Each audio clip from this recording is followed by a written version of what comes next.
This is the, let's say, the Balaton Express, and I suppose in summer it must be packed with people. Just right now it's nobody. Gonna hop on. See? There's railway lines all around. And the nice railway map of Hungary. I suppose there's a lot to explore.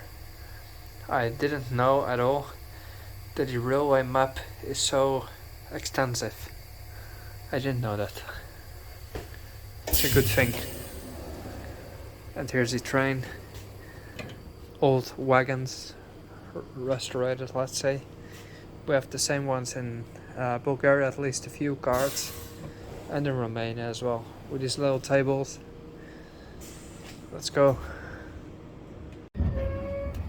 Okay, bye bye Castelli. On the way to Budapest.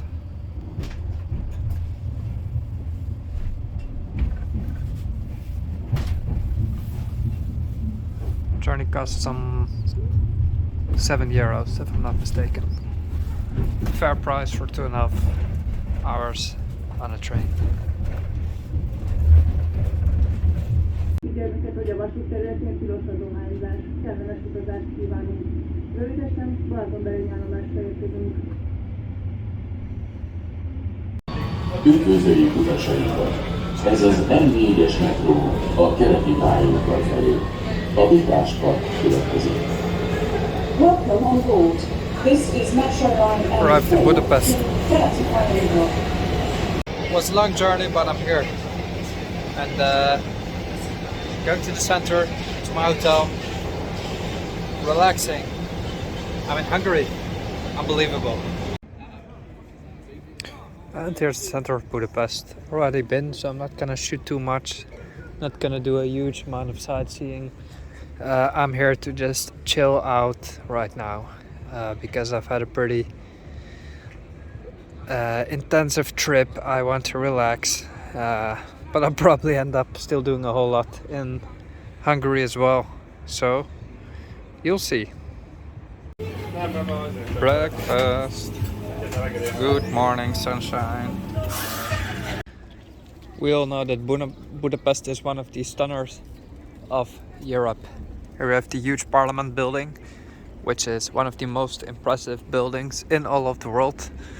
If not because of its size, then because of its huge dome over there, all the peaky towers, the sort of Gothic architecture makes it a very, very impressive building, especially from the front or from the opposite side of the Danube.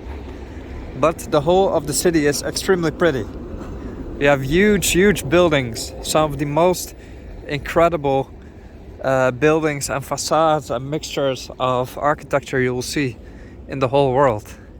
Budapest easily compares to Prague and Vienna. Basically, they are a triangle of very beautiful cities. And then if you count in Krakow in Poland and Lviv in Ukraine, you have some of the most pretty cities in the world, all sort of comparable but all very distinct still.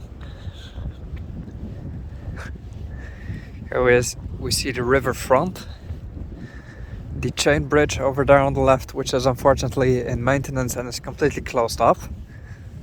So that's a bummer, but I've seen it many years ago, so that's alright. And the waterfront, which, well, it's hard to compare Budapest to Sofia, but I would make a fool of myself if I start comparing things. It's a different caliber of a city, even though the inhabitants of Sofia are less, but not significantly less. The waterfront and the river give the city a whole different dimension than Sofia. Obviously, it being affected, Sofia was also partly bombed during the Second World War, and Budapest is largely intact. So yeah, it's just not the same, obviously. And there's no need for it. Sofia's fine the way it is. And I would think actually I wouldn't live in Budapest, but I've lived in Sofia for a long time. Hasn't bored me for a second.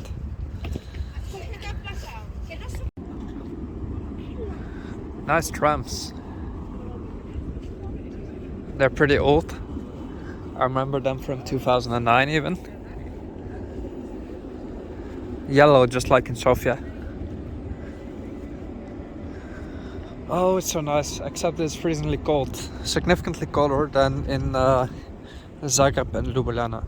I guess that the Danube, the river, brings some cold wind.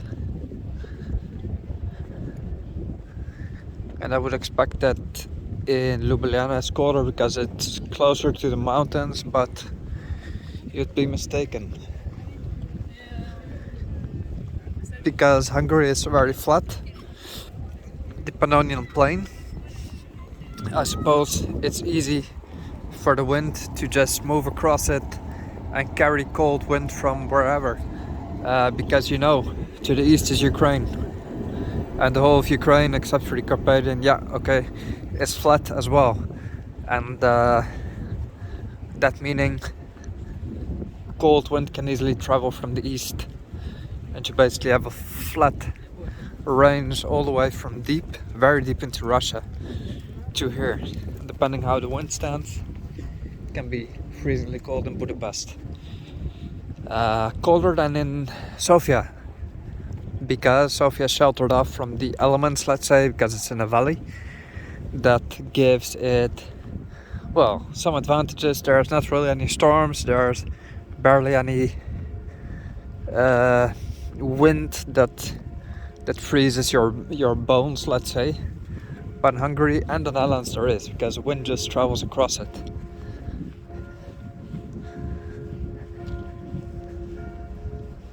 Climate here must be continental as well, meaning that there's hot summers. I recall the summer of 2009. It was magnificent. I was here with my parents, my brother. Good family vacations. Tons of memories.